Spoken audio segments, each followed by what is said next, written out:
A imagem que o mundo viu nas últimas 24 horas não é apenas o fim de uma ditadura. É o início de um pesadelo para quem sustentou esse regime por décadas. Quando Nicolás Maduro desceu daquele avião em Nova York, algemado, de moletom e vendado, ele não carregava apenas o peso dos seus crimes. Ele carregava os segredos mais obscuros de toda a esquerda latino-americana. Em Brasília, o clima não é de tensão. É de pânico absoluto. Fontes confirmam que um recado, vindo diretamente de Washington, atravessou os corredores do poder como um raio. A tolerância acabou. E existe uma lista de cúmplices que já está na mesa do Salão Oval. Se você acha que isso é apenas sobre a Venezuela, você não está prestando atenção. A peça caiu e o efeito dominó acaba de começar. Meus amigos, sejam bem-vindos. O que nós presenciamos foi histórico.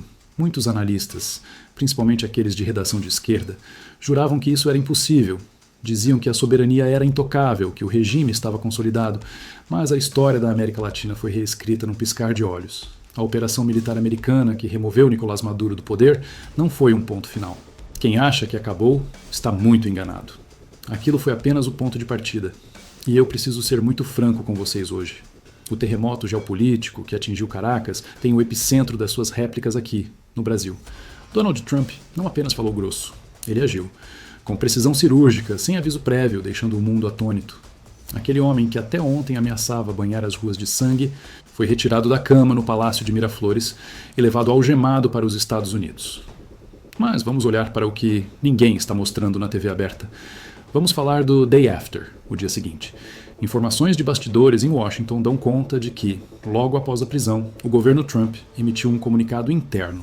E esse comunicado não era para a imprensa. Era direcionado aos líderes da região que deram suporte político, financeiro e moral ao chavismo. A mensagem que chegou aos ouvidos de Brasília é aterrorizante. A festa acabou. O parque de diversões do Foro de São Paulo foi fechado pela polícia. Vamos analisar friamente. Maduro não desceu nos Exterminés, como um chefe de Estado exilado. Ele desceu vestindo moletom, com protetores de ouvido e vendas nos olhos, cercado pelo FBI. Ele desceu como um criminoso comum, acusado de liderar o cartel de Los Soles, de envenenar a juventude americana e de oprimir seu povo. Essa imagem destrói, em segundos, décadas de narrativa. Ela diz para todos os amigos do rei na América Latina que o cargo de presidente não é escudo para o crime organizado. Não adianta ter guarda pretoriana, não adianta ter milícia bolivariana, não adianta discursar na ONU. Quando a maior potência do mundo decide que você cruzou a linha, eles entram e te pegam. E é exatamente aqui que o medo se instala no Palácio do Planalto. Porque todo mundo sabe, e o Trump sabe melhor do que ninguém, que o regime de Maduro não ficou de pé sozinho esse tempo todo. Ele teve fiadores, teve sócios. E quem foi o principal fiador político e diplomático da ditadura venezuelana nas últimas décadas? Não precisa ser um especialista para responder. Foi o governo do PT. Foi o governo Lula. Vocês se lembram das refinarias, das obras faraônicas financiadas pelo BNDES que nunca foram pagas? Lembram da recente tentativa vergonhosa de limpar a barra do Maduro? Quando o governo brasileiro disse que a ditadura era apenas uma narrativa? Lula trouxe esse homem para Brasília com honras de chefe de Estado, quando o mundo inteiro já o rejeitava. Ele colocou a credibilidade da nossa diplomacia, a história do Itamaraty, a serviço de um criminoso procurado. Agora, eu faço a pergunta que deve estar tirando o sono de muita gente graúda em Brasília. Com o criminoso preso, qual é a situação jurídica do cúmplice? Entendam a lógica da justiça americana, especialmente quando se trata de narcotráfico e terrorismo. É a lógica da rede, a lógica da RICO Act. Eles não querem apenas o chefão, eles querem a estrutura. Eles vão atrás do dinheiro. Vão atrás de quem lavou, de quem facilitou, de quem abriu as fronteiras e de quem deu suporte político para o cartel operar. Quando Trump diz que vai assumir o controle e retomar o petróleo, ele está mandando um recado tácito, mas ensurdecedor. A América Latina não é mais terra de ninguém. E aí entramos no ponto mais delicado, a tal lista. Há rumores fortíssimos de que uma lista de cúmplices já está sendo analisada. Quem estaria nela? Podemos especular com base nas conexões públicas. Gustavo Petro, na Colômbia, com seu passado ligado a guerrilhas. E, claro, autoridades brasileiras. Durante anos, fecharam-se os olhos para o fluxo de ilícitos que sai da Venezuela e atravessa a Amazônia para chegar na Europa. O PCC, que hoje opera livremente nas nossas fronteiras, é parceiro comercial do regime venezuelano. Será que essa cegueira das autoridades foi incompetência ou cumplicidade? O governo americano parece ter certeza de que é a segunda opção. A fragilidade do governo Lula hoje é extrema. Eles apostaram tudo na ideia de um mundo multipolar onde poderiam brincar de anti-imperialismo sem consequências. Apostaram que a soberania seria um escudo impenetrável. Erraram feio. Com a volta de uma política externa americana agressiva, baseada na força, o espaço para a demagogia acabou.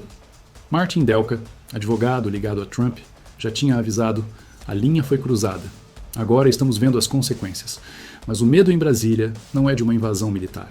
O medo real, o medo que faz suar frio, é o dos interrogatórios que vão começar agora em Nova York. Imaginem o cenário. Maduro e sua esposa, Cília Flores, sentados numa sala fria com agentes federais. Eles não têm mais poder. A única moeda de troca que eles têm para tentar não morrer na cadeia é a informação. Vocês têm noção do que o Maduro sabe sobre a política brasileira? O que ele sabe sobre financiamentos de campanha não declarados? Sobre malas de dinheiro? Sobre acordos secretos firmados em charutarias de Havana ou palácios em Caracas? Se Maduro resolver abrir a boca para reduzir a pena, ele tem potencial para implodir a República Brasileira. Ele é o arquivo vivo de 30 anos de relações promíscuas da esquerda continental. E agora, esse arquivo está nas mãos do FBI e da DEA. Isso é um checkmate. O Lula não tem mais cartas na manga. Não dá para pegar o telefone vermelho e combinar uma versão com o companheiro Maduro. O telefone do Maduro agora está numa mesa de evidências em Washington. As conversas, os segredos, os áudios, tudo está exposto. E a reação do governo brasileiro? Patética. Um silêncio ensurdecedor, seguido de notas tímidas de preocupação. Eles estão paralisados. Se condenarem a ação do Trump, compram briga com a maior potência do mundo e aceleram sua própria queda. Se apoiarem a prisão, traem sua base radical e admitem que apoiaram um bandido esse tempo todo. É um beco sem saída. Isso também manda um recado duríssimo para as nossas forças armadas. Reportagens já mostraram que as bases militares venezuelanas foram neutralizadas em questão de horas. A estrutura de defesa virou pó.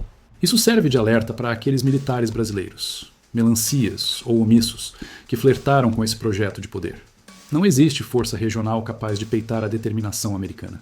O alinhamento automático com ditaduras não garante segurança. Garante que você vira alvo para o povo brasileiro, para a grande maioria que trabalha, que é cristã, que não compactua com o comunismo.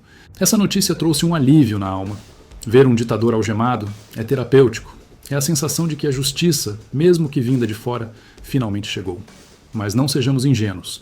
O preço dessa limpeza será alto. Podemos ter turbulência econômica, retaliações, novas ondas migratórias, mas o custo de continuar vivendo ao lado de um narco-estado era impagável. A pressão agora recai também sobre o judiciário, sobre o STF e o ministro Alexandre de Moraes. Eles, que se colocaram como guardiões da democracia, agora veem seu principal aliado geopolítico ser desmascarado como cúmplice de uma tirania. A narrativa de que a direita é o perigo não se sustenta quando o ídolo da esquerda é preso por tráfico internacional. O sistema está em choque. Jornalistas que chamavam Maduro de presidente agora têm que chamá-lo de presidiário. Intelectuais estão mudos. A queda de Maduro é a queda de uma estrutura de mentiras. O aviso "você é o próximo" ecoa nos corredores de Brasília. A luz acendeu e a polícia chegou.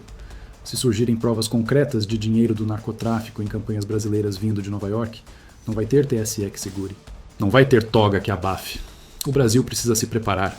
A soberania não pode ser escudo para a impunidade.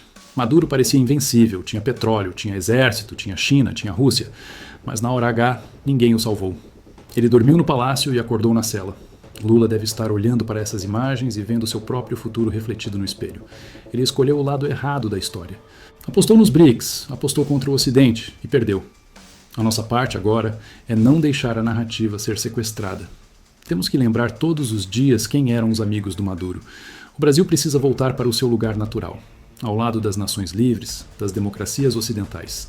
A caixa de Pandora foi aberta. O que vai sair de lá vai limpar a América Latina. Pode ser doloroso, mas é necessário. A infecção foi exposta para ser curada. Eu acredito na capacidade de regeneração do Brasil. Depois dessa tempestade, veremos um novo amanhecer. O mal não dura para sempre. Hoje, o bem venceu. Se essa análise fez sentido para você, se você quer continuar recebendo a verdade que a velha mídia esconde, eu preciso que você faça a sua parte agora. Inscreva-se no canal, ative o sino e esmague o botão de like. Compartilhe esse vídeo nos seus grupos de WhatsApp. A verdade precisa circular. Deixe seu comentário.